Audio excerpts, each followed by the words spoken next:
Welcome to Self-Taught, where former foster youth, like myself, share our real-life experiences with sex, health, and life. Hosted by the Reproductive Health Equity Project, these are some conversations we wish we'd had earlier.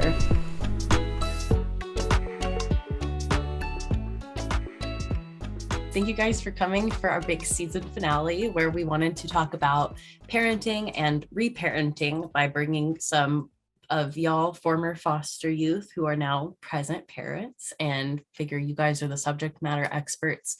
I was kind of hoping each one of you would take a turn telling us just who you are and like what your family looks like, which is a really loaded question from the get-go, but just do the best you can.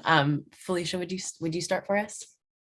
Of course. I'm Phillisha, and I would say my family is different. So I raised my 3 siblings, and I just had my first child of my own. And with my siblings being 10, 12, and 15, and my son being 8 months, it's really different, like raising my siblings from childhood, but also having my infant son. I never thought the things that I would experience with him, because I felt like I did it with my siblings, but it's just completely different. So that's nice. Tamar. Hi, I'm Tamar. I would say that my family is also one that has lots of statistics that can be viewed as negative. I was in foster care, and then I got pregnant when I was 15. So I've been a parent ever since then.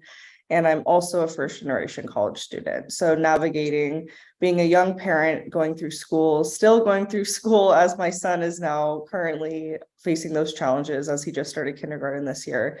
And also being impacted by the foster care system. I think that a lot of people would kind of view that and go like, whoa, like that's a lot, but for me, it's taught me a lot just about perseverance and strength and how to raise your kids to grow up with that as well. And I guess I should answer the question too. I'm Kat, and my family is also sort of wonky looking, and I have lots of people that I would call family, but in its most simple form, I think my family is my grandma, who pretty much raised me, and my older brother, and I count my dog. Of course. Yeah, I don't have a child, but she's the closest that I can get to relating with y'all. So that's my fur baby. It's not at all the same thing, but that's the best I can do. So yeah, before we, I guess, get too much into the thick of it, I guess I should give everyone a chance to kind of define what reparenting is. Reparenting is pretty much what it sounds like, but instead of parenting someone else, you're reparenting yourself. You're filling in the gaps that, for whatever reason, someone wasn't able to do that for you, for yourself as a child who's now your inner child. That part of you is still there, and you need to kind of nurture yourself in that way so that you can show up to be your best self for whoever it is that relies on you. And in your case is probably your kids. I think that I agree, Kat. That is really what it's about, and making sure that you're healing kind of like your inner child and making sure that all those things that are lacking are there so that you can show up for your child's inner child as they're in their formative years. I agree. I think that reparenting is so important for yourself and for your kids, and making sure that not only what was lacking, but still remembering to take the good things and reshape them and transform them into something better. I definitely agree. Like growing up with my mom not being present as she should have been, I definitely take a lot of things with a pinch of salt from her. So for my idea of reparenting is more also like finding my own style of parenting, because I didn't have like a good or even an example of parenting. So making my own style is like my way. From what I do know of you, I think that's part of what makes you really inspiring, is that you, both of y'all, just really have your heart in it. Like, I can tell that you guys really do everything you can to be there for your kiddos. And I know that you are very competent, so I know that you're good parents. Thank you. Yeah, of course. I mean, I wanted to give each of you guys a chance to answer this next question about how much do you share with your, or Phillisha, when your baby's a little bit older, maybe how much will you be open to sharing about like your background, and how much do you or don't try to protect them from their, I guess, history, your history, not theirs. I don't know. Yeah, no, I got you. So with my siblings, I've raised them since I was 12, and my sister is now 15. So I was growing up with her at the same time. So I feel like we grew up together because I was still a child, and I've shared a lot with her. As I got older, and the 12-year-old now and the 10-year-old, I share things with them, but I definitely add a brightness to it so they're not afraid of the world. But I still want them to know like things that could go wrong, and things like people can be scary. Like monsters are people, not, not these shadows in the dark. But I share a lot with them. I do keep, the two traumatic things out, but yeah, share everything. And my son, I think it's going to be different because I'm such a happier person now that I'm an adult, and I'm so like I'm different now, being in college and having a better education. I don't think so much of my dark past, so I don't know how much I would share with him. So that's really interesting. Thank you, Phillisha, for sharing that. I really liked what you said about like monsters are people. I think that's a really important lesson that a lot of us realize a little too young. For me personally, I also think sharing is really important with your kids. I learned in one of my classes being in college, which is interesting because they say the more access you have to education, the more you're going to kind of shift your perspective on the world and how you treat people. One of my professors had told me a lot of stories about how children tend to kind of follow in with what their parents never told them. Examples of this could be literally just as serious as a parent experiencing a specific situation and then the kids kind of asking these questions and then never being answered and then acting it out themselves because they're curious. It's like this strange like subconscious trauma that's actually been proven through psychology and therapy. So for me, I've had a lot of situations happen with me similar to that, which I will share later, but I think that it's important to share with your kids enough to make sure that they don't feel like they don't know you. I think that a huge issue with understanding your parents is really, do you know them? Like your kids are like almost, they should, not your friend, but they kind of should have that relationship where they're going to trust you with things, where they're not going to hide from you. Because if they view you as like a dictator in the house, they're not going to actually come to you when they're struggling and when they're facing situations that they can't handle. And I think your role as a parent isn't just to, like feed, house, and punish them, for bad behavior. But I think it's supposed to be, be a confidant for your kids, because you're going to be the one that they're going to look at to treat people in their future relationships. Oh my God, I love that. Sorry, I'm just gonna add, because with my sister being in high school now, she's like going through these things with her friends, and she'll be like, he's not my friend anymore, and he's my friend again. And now, like, sometimes she's stuck in her head, and I'm like, you can share with me. And she'll feel like, she's like, you don't understand, and I'll have to share a story with her when I was in high school. And then she'll go, okay, well, let me tell you. And then we get into it, she opens up, and then I'm able to help her. So I definitely agree with that. Them knowing who you are is a big thing. That's awesome. That's super powerful. Tamar,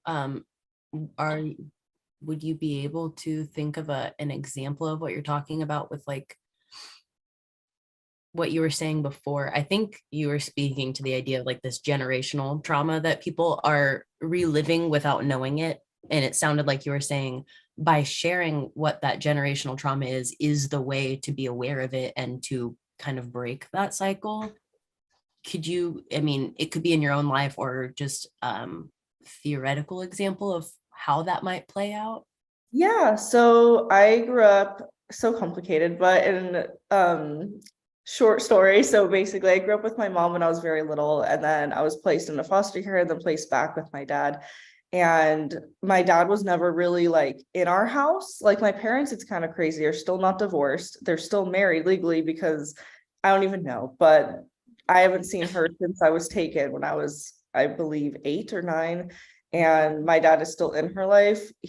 A whole thing. She's sober now, but she was essentially a drug addict. And growing up, like there was just a lot of things. I grew up in a very religious household, and I'm not saying that religion is good or bad, you know, I'm staying neutral with that. But from that experience, because of their beliefs that were really heavily pushed on me, a lot of things were not shared about my parents' past that I think kind of influenced my choices later on. Just growing up with in the household I did and in the education I had, it was very like everything is bad in the world, like people are evil, like, you know, music is evil, TV is evil, just very extreme.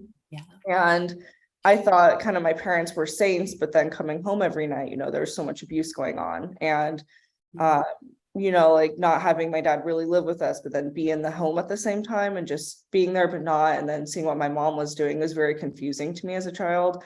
And eventually being placed with my father, the same thing, like kind of shadowing over everything that happened to me when I was younger and acting as if like that wasn't my life. Like that was just kind of like a, you know, metaverse, like it's not really there. And then just kind of like the hypocrisy, but at the same time, I realized he was just trying to not overshare because he was so scared, I think, of that type of stuff. And then I come to find out, you know, my parents were pretty crazy when they were younger, you know, like my mom, actually her mom was a teen parent and I had no idea. And she was in foster care and she never really knew her parents. You know, her dad had passed away when she was 2, he was shot, and her mom has been homeless ever since. I think she recently passed away, but my actual grandma, you know, like had a lot of mental illness. So there's a lot of these things that never really happened to me. Like I didn't realize they actually happened, you know, and then come to find out I literally become a teen parent later, you know, like no one talked to me about protection. No one talked to me about these things. And I always kind of felt like there's something off,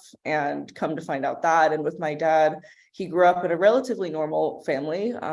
My grandparents on his side were like the only people that were really there for me when I was a kid. So by the paternal grandparents I had, but he was pretty crazy himself. He was a musician and he had a lot of just drugs, and a lot of his friends had passed away, and he was expelled from school and just all these things he never told me. And I always thought my dad was like not what he actually was. And I ended up being expelled when I was in junior high, and he had not even told me that until I got expelled. He's like, oh, like I was too, you know, and I always felt this weird like correlation with my dad. And I was like, what, you know, I kind of had a feeling he would never talk about his education. He was never, you know, it was really strange. And just, I've had a lot of friends pass away too from similar circumstances, and just a lot of things that happened in my parents' life almost exactly had happened in mine, or I would kind of like almost strive to have the same experiences as them. So when I found out in that one college class last year that happens more often, and it's not like this weird like thing in my life, you know, but it happens in a lot of people's lives. And my professor shared, because she was a part-time professor, so she's a therapist too, and she was just sharing all the people in her office that had come in and had almost the same things happen. I felt so heard. So I think it's important to talk to your kids, really. Yeah, it's a risk because, if I talk to my kid about how I got expelled in junior high, or I was doing drugs and stuff, now all of a sudden you're normalizing it and like, oh, maybe that's an acceptable behavior because my role model did it. But then at the same time, here's the opposite risk is you don't say, I made these mistakes and like, here's the consequences that I faced. Maybe, you know, make your own choice. So that's tough. You know, what's super weird is you guys might not know this. My name is not actually Kat. And Kat is not short for anything. It's a completely fictional name that I made up when I didn't make it up. I copied it from somebody else. And I just was like, I really want to be like this girl. And at summer camp, and I like stole her identity when I was like 10. And I didn't think about this, or I didn't know this until like years later. And somebody asked me like what my mom's name was. And I was like, shit, it's Catherine. I don't think she ever went by Kat, but I was like, what are the odds of that? Because I don't know my mom. I haven't, yeah. So maybe it's a coincidence, but maybe it's one of those weird things like Tamar was talking about. It's kind of connected. Yeah. That's crazy. Yeah, super weird. And everyone from my family that I have met says I look just like her, which was kind of spooky, but yeah, weird. I wanted to ask Tamar, maybe just kind of this is kind of a speed round, but what do you commit to do or not do as a parent? For me, it's really just making sure that my son's feelings are met. And I know like nowadays, a lot of people, think that could be too gentle or whatever, but I really think that gentle parenting is really important. And I can see that because my father is still in my life and my son's life. And, like he still kind of does things that he did with me. And I'm just like, no, like that's not okay, and it's really hard because he's really the only family I have. So, this really tricky relationship. And I try to understand that he's also a lot older. He was raised personally from World War II parents. So, like my grandparents, like this is like normally people's great grandparents, but, like my grandparents literally were alive at that time. So I was raised by like basically war veteran people. So just that toughness, and it's really hard. And I think that just kind of telling him like, you need to be gentle with kids, like they're children, like, and children, I think, see too much of how awful the world really is. So yeah, like Phillisha, you said, like making sure they still see that brightness. And I agree, like I probably wouldn't have said this when I was like in high school. And thank God my son was young because I was just, really, really bitter, like really angry. And I'm less angry now. So I think that making sure your kids see that amidst everything that's in the world and in your own life, like you're going to still shine through all of that so that they can feel confident too. Yeah. Thanks. Phillisha, did you have anything you wanted to add? Yeah, I would commit to listening to them. Like your gentle parenting, Tamar, that's so cute because I'm okay with my siblings. I'm kind of like a little bit strict, but growing up, I didn't have any routines. I was always trying to find something, looking for something. So with my siblings and my son, I try to put in a routine and still be like gentle about it. But sometimes like with them being teens and preteens, you gotta like put your foot down, like, no, this is what you're gonna do, and they still try you. So I'm like going through that. This is what's happening, and then okay, let me hear you and hear why. So I'm definitely like trying to hear why they feel like they should have certain things or why it should be this way. Like my siblings, for example, their bedtime, oh my gosh, they can give me the longest speech on why they should get an extra 30 minutes. And I let them give it to me. And then I say, well, thank you for that speech. That was your 30 minutes bedtime. Like, so I'm working on the gentle parenting. And I agree, like it's rough, and finding that, like letting them be kids and letting them have that no worries, because once you become an adult, life is all about worries and stuff. So yeah. I wanted to ask both of you guys to talk about kind of these like maybe toxic ideas that are maybe true or maybe not true about parenting, and specifically being parenting in like our type of situation, I don't know which one to toss this to. Phillisha, do you have anything you want to start with? So Miss, I would say spoiling your child. When my sister was little and I was 12 and she was new, my mom had this thing of like, put her down, don't pick her up when she cries, let her cry it out, and I never felt like that was okay. Like she cries, I want to run. So I don't do that with my son. If he fusses, I comfort him immediately. I'm like, what can we do? He's 9 months and he's already throwing tantrums. And I'll be like, wait, is this because I start second guessing if it's because I, don't let him cry it out. But then when I ask him, like, I'll say, what do you want? Where do you want to go? He shows me. And so then I'm like, okay, I don't believe that you can spoil a baby or give them too much attention.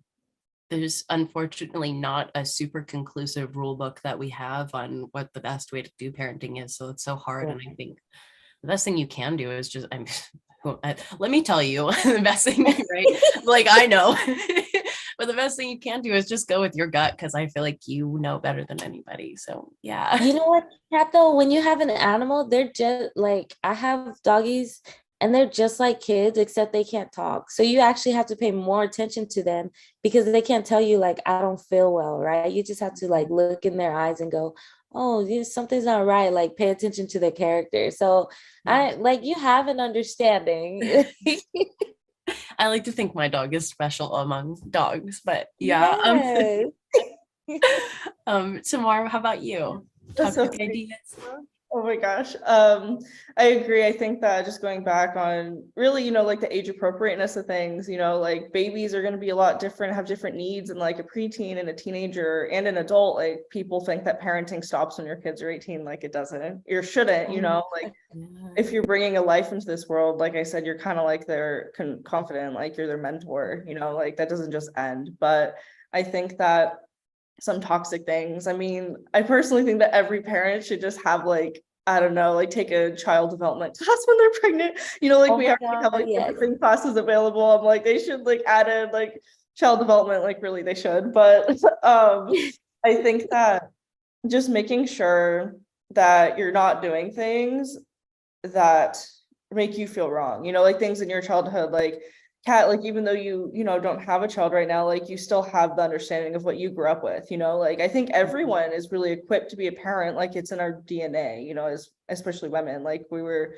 kind of genetically meant for this. So I think that everyone has those things in them, like just because you don't have that right now, like you still know, like you went through trauma in your childhood, you went through good things and grief. And I think that I have a lot of friends, because I'm young, so none of my friends really have kids. Like I know people with kids, but I'm friends with people who primarily don't, which can be interesting at times, because they just don't understand, but they're really supportive. And I've had a lot of them say, yeah, like they're so scared because of their trauma or like because of the bad things that have happened to them. And I'm always just like girl, like if you look at my life, a lot of my friends I have aren't from my childhood, so they don't know what I really went through because I'm pretty private about it. But I'm like, trust me, like you'll be fine, like you'll figure this out. And I think that just like, I don't know, like people now have such a negativity about parenting and like having children. I think that that's a really important conversation to realize, like, like if you want to have kids, like you shouldn't stop just because you're so afraid of like what your parents said to you, like you have the power to make a beautiful life if that's what you want. And I think that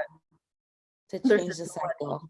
there's so much like toxicity like in the world, like babies aren't toxic, you know what I mean? It's really like everything's going to be up to you, which is really scary. But if you go into it with like open and willing arms and just trying your best, I think that it's just important that you love your kids. Like everyone's going to fail, and sometimes your situations aren't perfect. Like I had a kid really young, so obviously like things like finances and support and education, like those things kind of had to come at the same time and slowly, and sometimes some failed and sometimes some things got better. And like there's never going to be a perfect situation, which I think is something that people need to realize. Like you're never going to just have this perfect life. Like even if you're an adult and you have a good job and you're married, like you can get divorced, lose your job and lose your home, like that is happening right now too, like with the recession and everything. So I think that understanding that just coming down to loving your kids and doing your best to provide for them, like that's going to beat everything else that is like seemingly toxic, Yeah. like making sure your behavior is good. Like if your behavior as a human is met, like your kid's gonna see that in you. And I think that's so important. Yeah. I would like to add to that, like teaching them to like how to cope when things don't go so right is one of the best things I believe you can do for them, because things aren't going to go as planned, right? Like something is always changing, like Tamar said. So if it goes wrong, then you just like take a breather and figure out your next step and go from there. Something that I've always been good at is like being resilient and being optimistic about it. Like this didn't work out. Okay, let me cry about it for like 20 minutes and then move on. I think that's super important to just like learn how to cope. Yeah. And Tamar, I feel like a couple of things that you said, just I felt like you were speaking right to me, because like I basically like devoted my life to kids. Like I had a kindergarten class, and now I'm working in like basically like a halfway house for teenagers at like a group home kind of thing. Like I just have just really focused so much on that. But at the same time, I'm so afraid of having a kid for myself for all of those reasons. And I think one of the main reasons being my background and feeling like I was driving down this dark country road in the middle of the night, and I was listening to a podcast, and these two guys are talking about just this like insane murderous love that they have for their daughters. And then it just made me cry, because I was just thinking, like, how could I like give a baby a kind of love that like I will never ever know that kind of love receiving it. And if I could give that love to a baby, like I wonder what that might do to me mentally, to know that I'm forever going to give more than what I might receive. So it's like so scary, but I mean, you guys are pulling it off, and you guys seem very happy, and you're just so full of like light and just very sunny people. So yeah, I appreciate everything that you just said. Thank you, Kat. I just want to say, I think that when you do have a child, I think you'll be a great mom, because you're so kind and understanding, and you're a great listener. That's like some of the tools you need. And like I grew up without that attention to that love, that nurturing that you, as I grew up, I'm like how can I get this? Even with my siblings, I questioned it a lot. Like, am I not being gentle enough with them, and I'm not giving them enough attention? I was at a point where I would like close myself in my room, and I was like, am I like is this bad? Is it okay that I take time for myself? And you will question yourself. But when I had my son, like something changed me. Just that moment when I saw him, like the next day, I thought like everyone tells you when you have a new baby that the waking up in the middle of the night, having to feed them every 3 hours. I don't know how that was for you, Tamar. Like when you had to feed them every 3 hours because they're new, that's like they had to eat. And I was a sleeper before. Like I could sleep through an earthquake and a rock could fall on me and I'll still be out. But like I woke up every 3 hours. The second day, I didn't need an alarm. It was just like, okay, time to do this. And like I just found that natural routine. Like it just happened because I knew, like deep down, I knew I wanted something different for my baby. And so like you may not have experienced it, but I believe that you will know how to give it. Thank you. Yeah. Of course. Did any of you guys want to add anything else before we kind of bring it to a close? Or Kat, I think that really so truthfully show with everything you just said, like, you know, the more afraid you are, I think that just means you're more ready. As when you're ready. Yeah. Like, I don't know. I think that so people really overthink all these things, you know, like I think it's so hard too with like media telling you what you should and shouldn't do, and you know what's right and what's wrong, and it really just throws so many mixed messages. You know, like people I think have a hard time knowing what they want. You know, I think that's a huge thing. Like really knowing what they just want for themselves, you know, without what everyone else is telling them. And that's something that never really happened before. And I think it's a blessing, you know, because you have access to more education and knowledge, but it's also, you know, can sometimes make life seem so much more confusing than it already is. So I think that this was such a good conversation to really talk about those things. Thank you, Kat, for hosting. oh my gosh, thank you guys for coming. Thank you, Kat. Thanks for stopping by. To hear more and support our cause, like this video and subscribe to our channel, and check out fosterreprohealth.org for more resources.